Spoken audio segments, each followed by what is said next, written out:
We didn't get a chance to talk Shmuel, but next time. Mizrat Hashem. Maybe tomorrow. Okay. Gedalia. Good to see you. All right. Today I'd like to discuss with you, some of you, everybody in their own time, well, most of you are contemplating shidduch, contemplating getting married at some point, and we are talking about relationships and how to make a good marriage. But there's also the technical issue of how to go about it, how to start dating and marriage in the Orthodox circles, in the religious circles, and how do you meet someone? That's something a good thing to talk about. Gilal is mentioning that there's genetic testing, which is sometimes important. They say particularly in the Ashkenazi community, because there's a lot of all sorts of genetic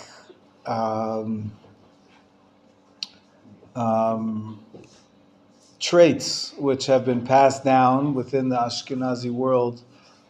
Famous one is Tay-Sachs. Yeah. Babies that are made, if both parents are carriers of a certain gene, then the baby has 1 in 4 chance of dying or being very sick. And so if only one of the parents has the gene, it's fine, there's no problem. But the other one, so for example, my son now is getting married, B'ezrat Hashem, he's engaged to a Sephardi girl. So maybe there's other things you can test for. There's all sorts of genetic diseases, and it's important to be aware. And some guidance counselors are more machmir on that. They say you should test for everything, and some say, it just drives you crazy. And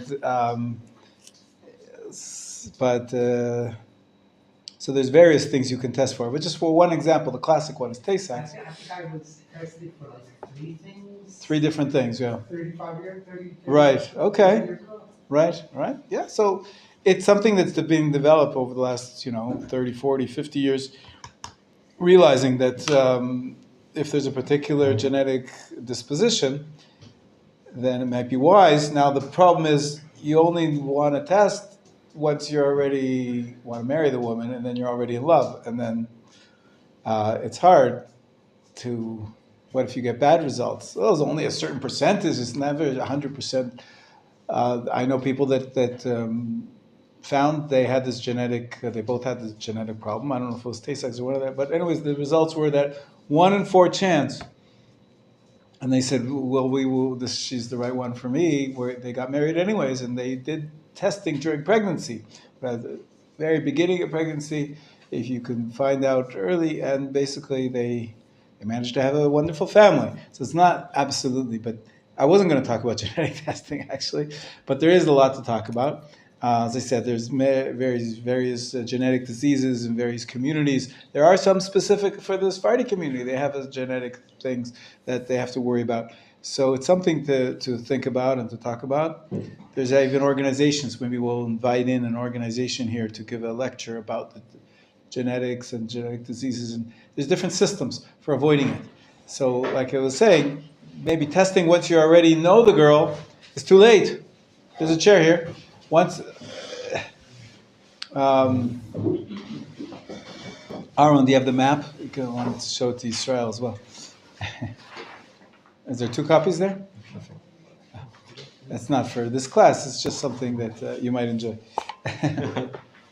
In any case,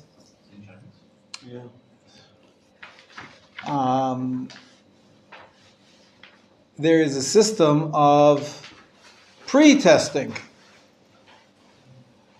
so that there's an effort. One of these organizations would come is that they would test. They test the entire grade. Everybody in the class of Beis Yaakov schools gets tested, and then the results they don't know the results. Mm-hmm. Results are kept by this third party, this organization. And then, even before you go out on a date with somebody, you have an ID number, whatever. You say, do these 2 IDs match or not? Because a lot of people don't want to get tested because then But if I do have the marker, then it stigmatizes. Then nobody wants to go out with you. Oh, you've got this. Whereas really, it all depends on the combination of factors. So there is this sort of double-blind system that's been set up. A lot of people use that Dorot, Dorot Rishonim, or I forget what it's called. So, anyways, that is a good question before you start dating to consider whether you want to do genetic testing of some kind or the other. By the way, a lot of people here are converts. Probably you don't have the genetic diseases of the Ashkenazi community. At least it depends on which of the parent is and where he comes from. But there's less of a chance of that. But it needs private consultation for each. And by the way, if you make Aliyah, every Kupat Cholim has free genetic counseling that you can get. And of course, there's other issues that you need genetic counseling. Primarily, women need for the question of breast cancer. Breast cancer, there's a gene, BRCA, two various types, which can put you at a higher risk category, and so you need to be checked more often and so forth. So there's a lot to talk about. I was not going to talk about that, so I'm not going to talk about genetic counseling, but I am going to talk about the more basic things of how to go about starting to date, how to go about finding your match, where you grew up or not in the Orthodox circles. How do you find a girl that you like? No, that's in the Orthodox circles. Not outside of that. Usually, you don't use a matchmaker. It's very trendy. Nowadays, it's trendy, even in the secular world, in the non-Jewish world, to use a matchmaker. 100%. Wow, that's a new phenomenon. I've never heard about that. What's a matchmaker? What's a matchmaker? When I first got it, I set up a friend with his wife. He did the same thing with me. So a friend setting you up is not the same thing as a matchmaker. It depends what you call a matchmaker, right? Right. So obviously, sometimes you meet someone at work. Sometimes you meet them at a party. Sometimes you meet them in the neighborhood. Sometimes a friend of a friend. So a friend introduces you to someone, and then you take a liking to each other. You ask him out, right? So that's it's not that different in halachic dating, except, of course, the major differences we talked about before is that there's no physical component. There should be no physical component until you're married. You don't touch each other. You don't sleep with each other. This is not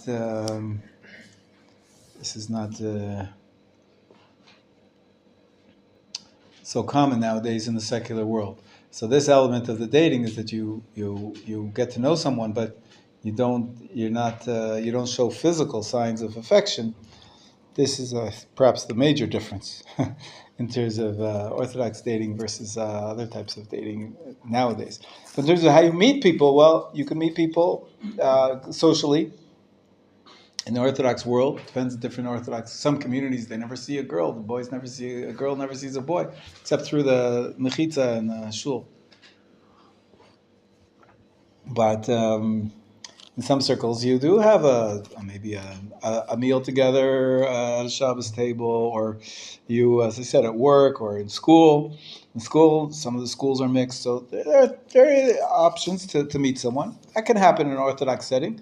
You don't have to be touching and kissing just because you meet them in a classroom. But more than that, though, the issue is that system is really broken. Even in the secular world, they're realizing it's broken, so there's actually matchmakers. Not because of Jewish or halachic reasons, but because it's just very inefficient. You happen to meet someone when you're at a party, but what if the one that's right for you doesn't go to the same party, or doesn't hang out in the same bars? There must be 100 bars in the city. You go to one bar, she goes to the other bar. You'll never meet her. So that's a good system. That's sort of luck of the draw. Sort of just like, the term used is falling in love. You're falling in love. If you want to get married, to start a Jewish family, to fulfill the mitzvot that we've been talking about, mitzvot of puruvut, mitzvot of relationship, the mitzvot of loving someone, of having children. can't just be haphazard about it and say, well, I'll sit at home and maybe someone will show up and maybe that'll be the right woman, right? It's not really what my grandmother used to say. She used to play the lottery.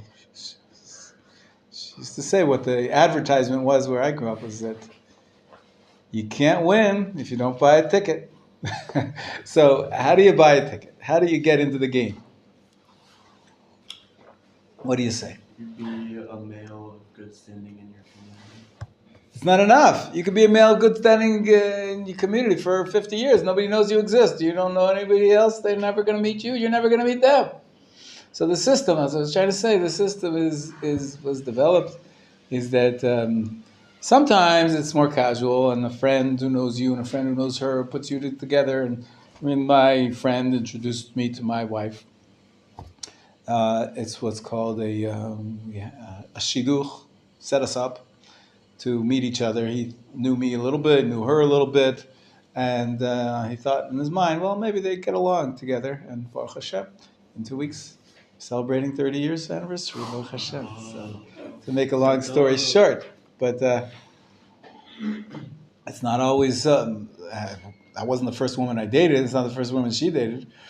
So it doesn't always work, but it's a process. But setting up by a friend is nice if possible. However, it's still, that friend has to know you well, has to know her well, and the friend has to be nice enough to think of you and to have a sense of what kind of person you're looking for and they're looking for. And so the best is to, how do we make this efficient? How do we make a system which is really going to be conducive? I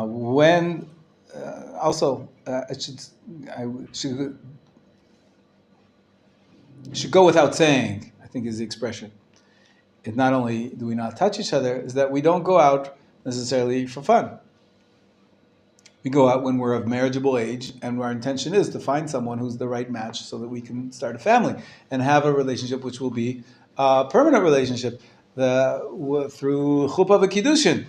Just to have friends, boyfriends and girlfriends to pass the time, it can be, very enjoyable, but it's inappropriate because, as we said, we're not allowed to be physically intimate. And when boys and girls get together and become good friends, usually there's a sexual component there, which is not prohibited. So most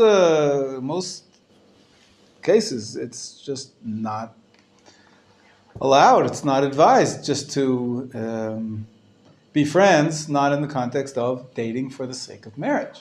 It shouldn't be just dating for fun. There can be exceptions, but and sometimes it happens. Sometimes you go to school with the same person and you get really close, and nobody set you up, and and you're not really looking to get married, but you're at work with them every day, 9 to 5. So you have lunch together. You weren't planning on dating or getting really connected to this person, but a relationship happens. It does happen, and there you have to be very careful to know your boundaries, and because you don't want to do anything prohibited. You could say there's nothing prohibited necessarily of talking to someone, but when you get closer, and the intimacy can be problematic. So that's going to the basic. Going back to basics is that let's say you do want to get married, you are looking to find a relationship which is going to be long term, and you're not just passing the time or trying to get out some of your excitement about seeing a pretty girl. It's actually, now's the time. I'm 26 years old, whatever it is. I'm 30 years old, whatever it is. I'm 40 years old, whatever it is. The time has come, and I need to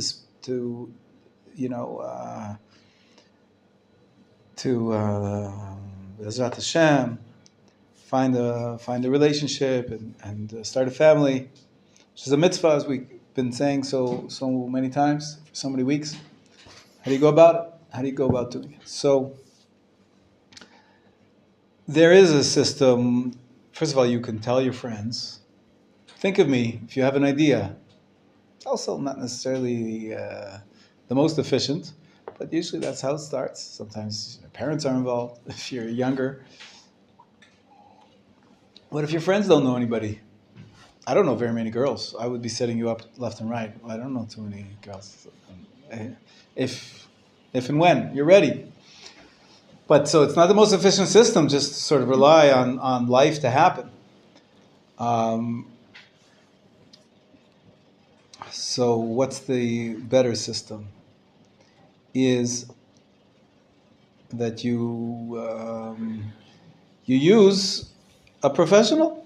Sometimes they're professional, sometimes they're amateur. But it's somebody who defines himself as a matchmaker, somebody who puts his time and effort towards finding and putting together eligible males and eligible females. Sorry?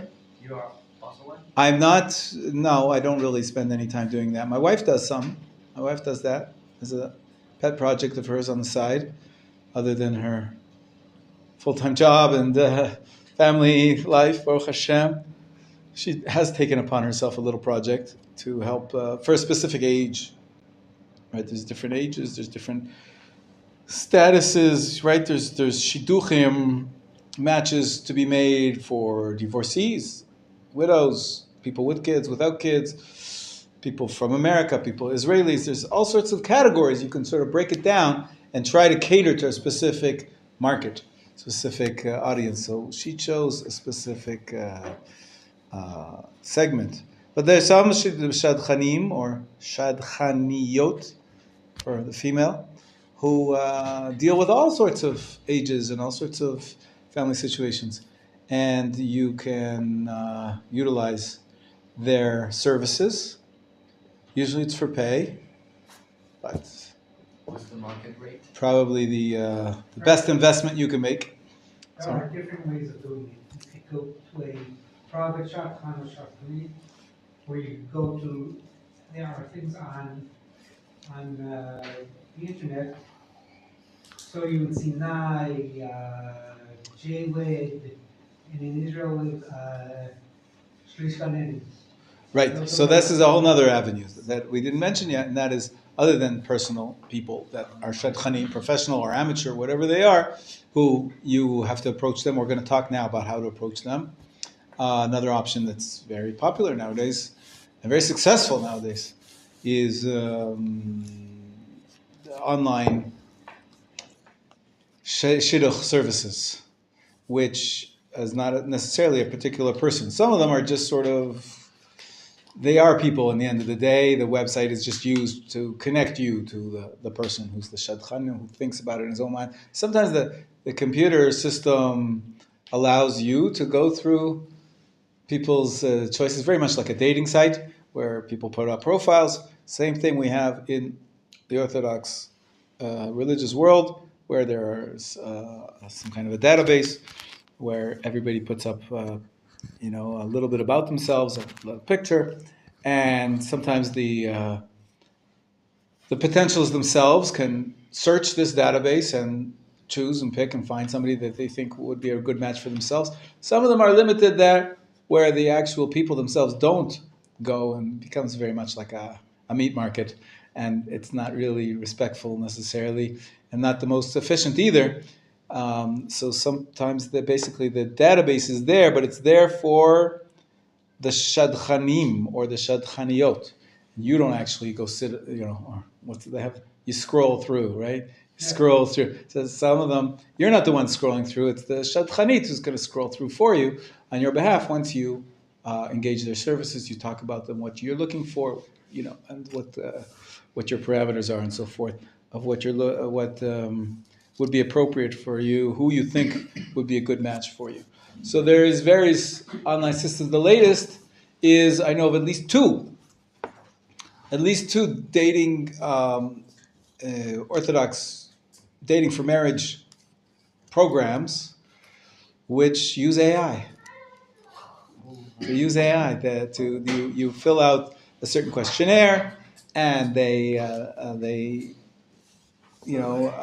constantly learning about how to do this better and better, and they're quite successful about finding.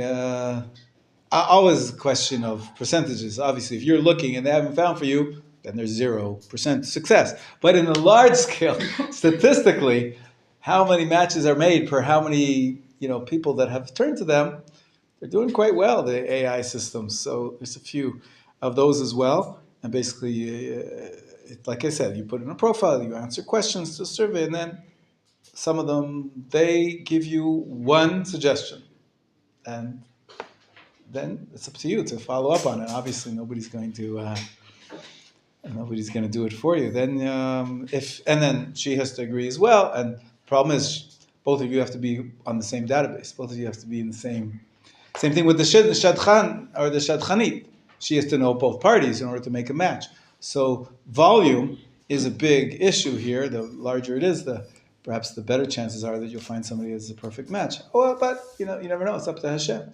It's up to Hashem in the day. Could be that there's like my friend. He didn't know hundreds of men and hundreds of women, but he happened to be God's agent to find me, my wife. So sometimes you could be lucky enough that you find them in the supermarket when you're online. Who knows? But or on the bus. But the problem is, there's so many assumptions, like we started to say, that not only is it inefficient to not use any system, it's also dangerous, because you could see someone on the bus and she looks beautiful and you're attracted and she likes you, and then it turns out, give me a tragedy. She's not Jewish, for example. Well, that would be bad. Or She's a serial killer. Could be she's a serial killer. Wow, who knows? Turns out she's a guy. Stranger things have happened, right? Or Rachel turns out she's a Leah, right? We know that this has happened in the Torah. Even. So also, and what are the chances? Also, it could be that you get along and she looks nice, but then she's a really bad person. Maybe not an axe murderer, but she speaks lashon hara all the time. She doesn't want to keep a kosher home, and but now you're already connected to her because there is some connection. So it's really messy. It's really not advisable just to leave it to chance. And so we try to put up all sorts of guidelines and a system where we can cover a lot of the bases before you even meet the person. Genetic testing is one issue. The other issue might be, so what would you put down as she must be a girl, okay, what else? As she must be Jewish, okay, listen.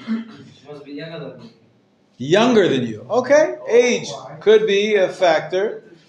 By the way, my son married somebody 4 years older than him, and they're very happy marriage. But he's young. But he's young, yeah, it's true. Right. No, of course, there's factors. If you're 50 years old, obviously you want somebody younger than you because she won't be able to have children over the age of 50. If she's 60, she can't have children anymore. And if you want to have children. So but baseline requirements. Let's hear. Communication. What does that mean? Yeah, one has to speak a common language. Oh, you have to have a common language. Very important, right? If you only speak Hebrew and she only speaks English, then you're not going to be able to communicate except by the language of love, which is nice, but it's important to have good communication. I know couples which use Google Translate, but it's... Woo! Yeah, wow. What happens when the internet's down? On Shabbat is a problem. On Shabbat, yeah, what do you do? What else? A common language, good, I like that. What else? Yeah. I have the idea, for example, two different language, the first language in simple English is good conversation. Yeah, very simple. Okay. Yeah, you have to have a common language. It's very important. She speaks Russian. I speak the Spanish. Russian and Spanish is not going to work. The first language is the English. Right. But simple is good. It could be good. You could make it work as long as you have some common language. Obviously, some people would say, I'm only going to meet someone who speaks English because my native tongue is English, and I want to be able to express myself and be understood, and I want her to understand her, not second rate. I can get by in French, I know a few words, and maybe I could understand that, she wants me to pass the salt. But when she wants to tell me how she feels about her mother, I want to know what's flying. So that's maybe not good enough. Depends what level of, communication is good enough. It's a tricky question. Yeah. What is good? Sometimes too much is good or not good communication. That's a whole nother question. That's a how to Maybe say that's this? argument. That's Right, Yeah. right. Some people maybe no. Some people the couple also many communication they enjoy, but some people just want many communication and other guy and other no communication. Right, right. There's all types of marriages, there's all types of relationships. It's hard to define one as the only way to have a relationship. But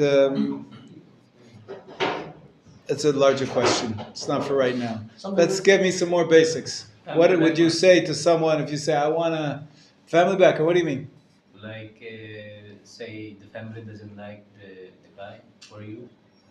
Well, you won't know that before you start the relationship. In other words, I'm looking for like basic guidelines that you would say, I'm not going to go out, like when I was in America, I was said, I'm not going to go I'm not going to go out with anybody who doesn't want to make Aliyah. Because I knew this was where I wanted my life to be in Israel. So I said that. And I had very few dates because of that. But I came to Israel and found her here. Baruch Hashem. Baruch Hashem. But that's just a type of sort of baseline that you set for yourself. Let me hear it. What's the most important things for you that you're not willing to even start a relationship if that's not there? So she's got to be a woman. She's got to be Jewish. What else? Religious. Oh, so he says that he says Yirat Shamayim. Good. You have to be God-fearing. Honesty. Good. Modesty. That's one of the mitzvot of the Torah. So yeah, like you, here we are in yeshiva. We're all learning to be committed to the halachic system. So it would be bad if you're committed to the halachic system and your potential match says, I'll keep Shabbat, but maybe once in a while, I'll go on my phone. Now, it could be that she's on a path. Not everybody's exactly where they want to be, but they have to be going in the same direction as you and understand that this is the goal, is to keep halacha. Keeping halacha includes Shabbat, keeping kashrut, and it involves modesty as well. Sure, modesty. Although there's all of these are a grayscale. It's not a 1 or a 0. It could be someone who's very, very modest. Now we have to discuss what is modesty, but you're talking about dress primarily. There's modesty in action and speech. There's modesty in the way you carry yourself. But when it comes to dress, well, some women find it very, very hard and more modest to wear pants than to wear a skirt. So this is already a social convention, right? If you have pants, which are women's pants, most poskim say that's it's not, you're not violating any law. It could be more modest than a skirt, but in some religious circles, anybody who wears pants is beyond the pale, outside of the community. So it's a little tricky, this business of modesty, So it's hard to define. But the general basic starting point is that I want to keep halacha. Of course, there's different ways of interpreting halacha, but that's a good starting point. Say somebody's dati, say somebody's yirat shamayim, she has the fear of heaven. Those are good terms to start with. What else? I'm not sure about Orthodox world, but I know, for example, two couples who are secular. For example, in one couple, the lady wants to get married instead of living together like for many years without getting married, and in the end they broke up because the guy didn't want to get married, and the other couple. They were married for many years, but the guy didn't want to have children, and the lady wanted to have children. In the end, they broke up. Right. I'm not sure. Probably these kind of issues are not maybe in the Orthodox world it's not that issue. Probably the husband and wife might argue about how many children they want to have. Mm. Maybe one side just want to have one or two, and the other wants to have 3, 4, 5, 6. I don't know. Right, There right. could be It's very good. It's very good. major- For sure. When you're dating, one of the baselines is what are you dating for? People get married not only to have children. People get married because they want companionship. They want to live together. They want to not to be alone. So, but then of course some people do want to have a family. So what does it mean to have a family? Standard of people might be thinking 1 or 2 kids and a dog, and the other people might want 6 or 7 children, like the big family. And so, if that's important to you, for sure, that can be a requirement that you only want to go out with somebody who wants to have a large family, for example, or something like that. And that's a way of filtering out. You won't waste your time meeting someone and liking them or not liking them, or trying to get along and trying to figure out if this is the right person for you. And it turns out that your goals are different. Your goals are to have a large family. Her goals are to have a small family. So sometimes you can meet in the middle. Sometimes you can work it out. Sometimes, if this is the most important thing to you, you might want to say it ahead of time. I want to go to meet someone who wants to have a large family. I want to have somebody who wants to have no children. I remember a time in my life where, I already had children, so I don't want to have some. I'm looking at grandchildren now, not children, right? So there's all different stages of life, different types of requirements, but that's a basic one, yeah. What other basic ones? Shlomo, give me another basic one. All right, political orientation. I can give you, I have my list on my profile. Oh, good. I'd love to discuss your profile. Not now, in this minute. We won't have time for it today, but I want to work with you. Why the direction I'm heading is why I told you to bring a piece of paper and a pen is because I want to help you start to write a shidduch profile. Not all of you are ready to start shidduchim today, but tomorrow, a month, a year from now, whatever it is, I believe it's actually a good exercise to be able to know yourself, who you are, what you need to focus your goals, to understand. Sometimes just going through the process will help you grow, even if you're not actually ready to start dating tomorrow. So I think this is a good exercise to help us grow as people and to grow towards. And when the time comes and you're ready to start shidduchim, at least you'll have a profile, and then you could share that with a shadchan or share that on one of these sites, or give it even to your friends, give it to your rabbis. So they might know somebody who's appropriate for you. I mean, hopefully they'll know your basic information already if there's somebody that you know for a long time. But it's always good to sort of fine-tune that and to direct. So, Shlomo, you raised a good, interesting question. Should you have political orientation in your list of requirements, list of... Because you don't want to argue about politics. So Jerusalem should divorce with. And that's one of them. I know many couples where the husband votes for one party and the wife votes for another party. You don't want to be right wing and left wing. Right wing and left That's your wing. problem. Right wing and left wing. But I have left. No, but I understand. Yeah, extreme. Extreme. There are some couples where, they connect on so many things, and the political question is not doesn't stop their love from growing between each other. That's something else. But you don't. You see where the person is holding certain things, kashrut, political leanings, Shomanagia, not Shomanagia, what they wear. So you're throwing together a few things. Very important what you're saying. I wouldn't say necessarily that politics goes into the same category as keeping the mitzvot. Like we said before. Is it a mitzvah to vote right wing? Is it a mitzvah to vote left wing? Some people would say yes. Some people would say no. But I know I was in this situation.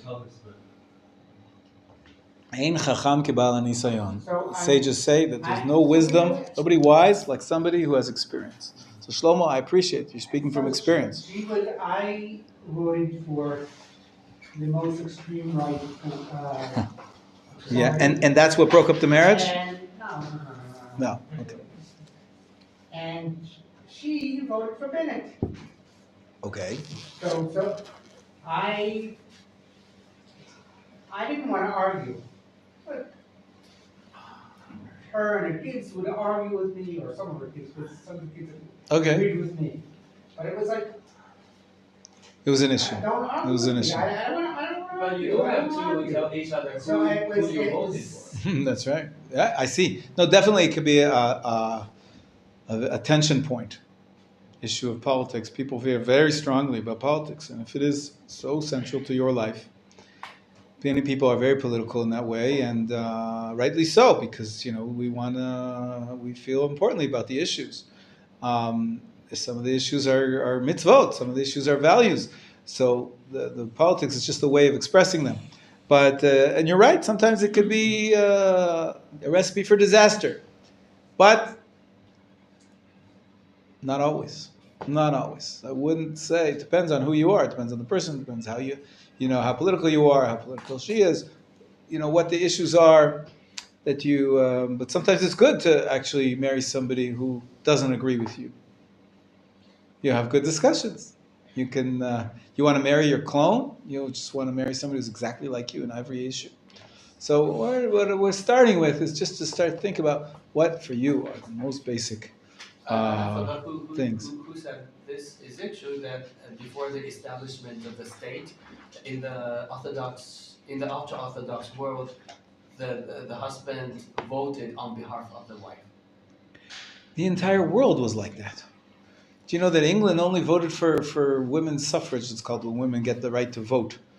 Very recently, wasn't very long ago, that the women got the right to vote. Sorry?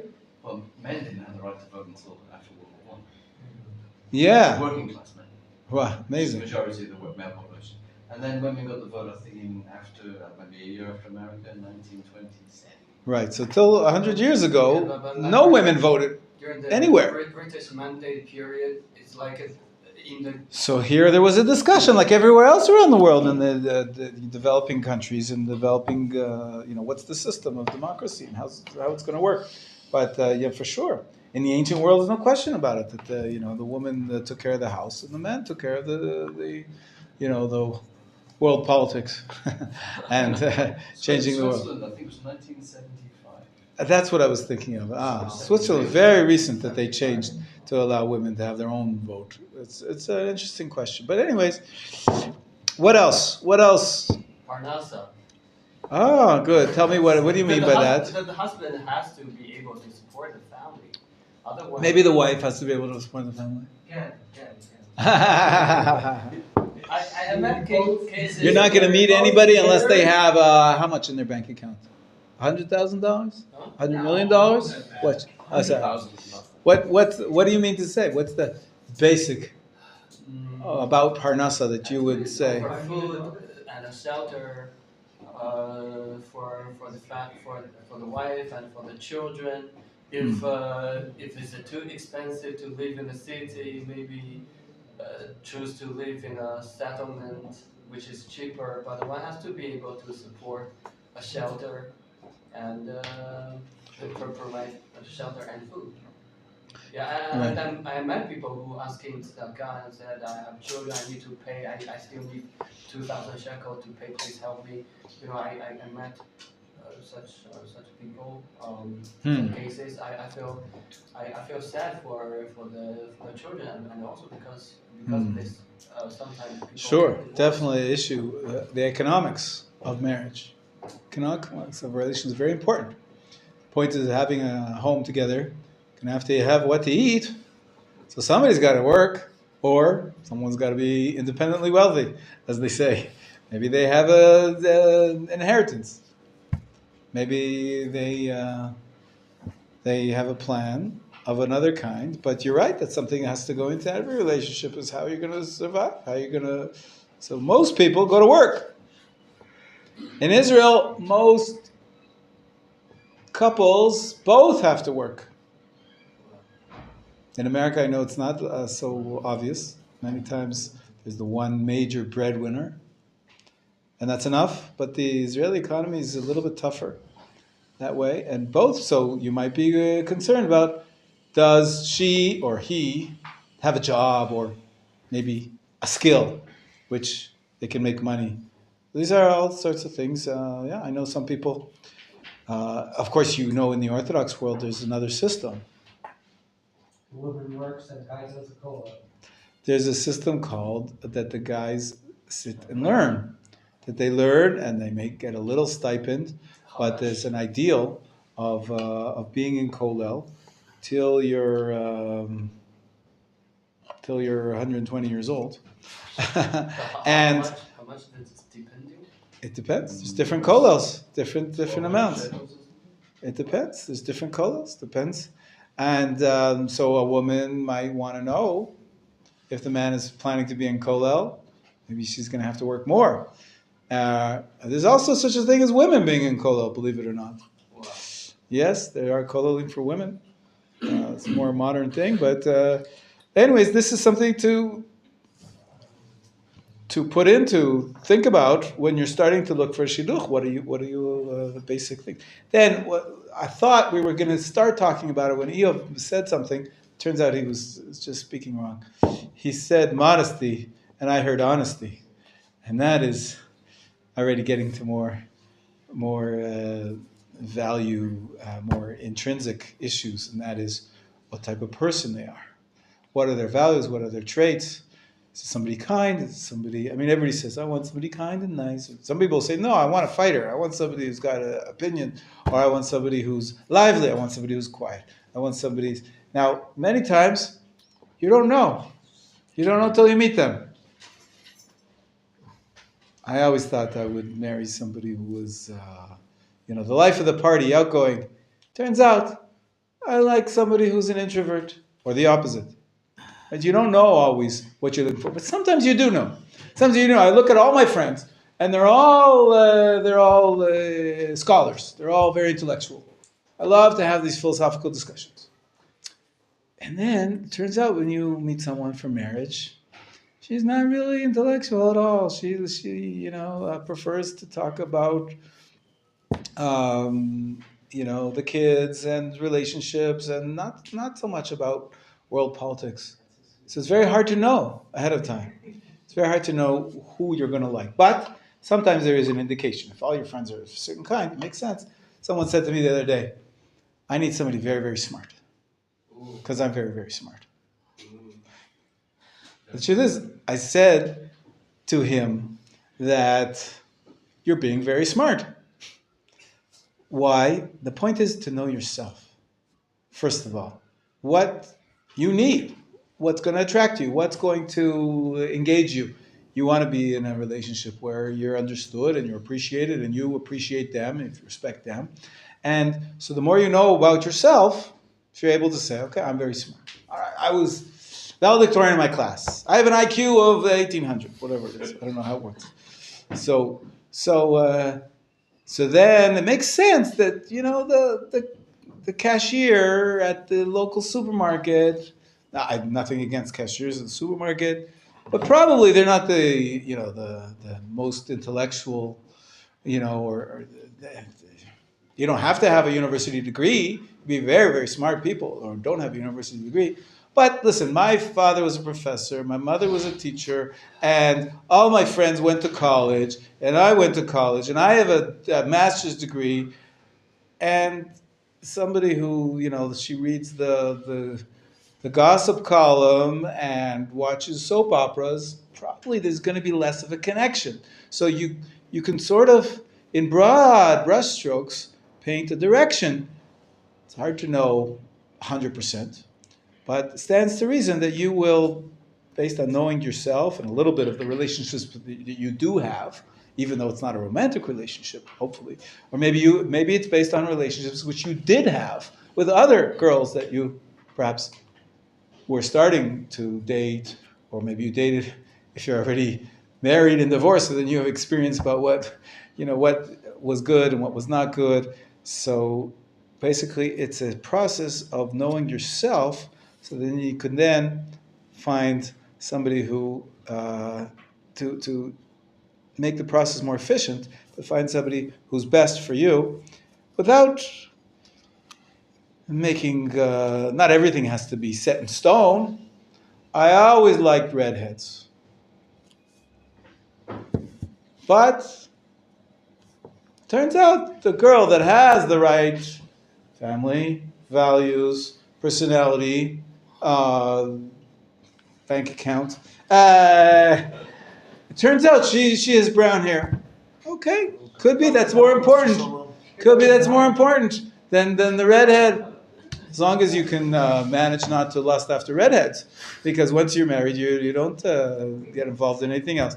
So sometimes you do have to be flexible. You could have a direction, but so you want, on the one hand, have some direction, based on some knowledge of yourself and what's good for you. Maybe you'll ask a friend, who do you think? What do you think I should look for in a mate? And maybe they'll help you.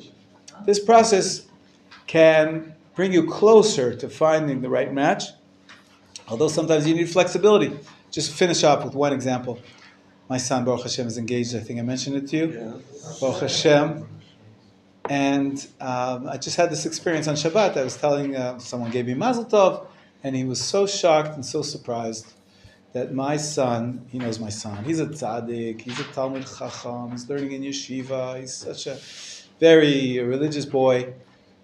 And his fiancée, who is a wonderful, wonderful girl, he asked me, what's she do? She's in the army. She's what? She's in the army. Okay. His mouth fell open. He couldn't believe it. It's in his circles, in his life experience, this is unheard of. A yeshiva guy can go out with a girl who went to the army? Armies, usually religious girls don't go to the army.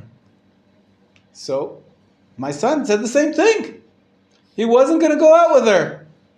When he was putting together his shidduch profile and trying to look for his match, he said probably on surface most things which would not be. Luckily, his friend convinced him that even though she's in the army, she's very frum and she's very religious, very committed, and she's for all other reasons, she's a good match for you.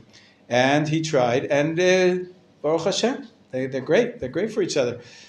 So sometimes the external situation can be misleading, and you don't want to limit yourself too much.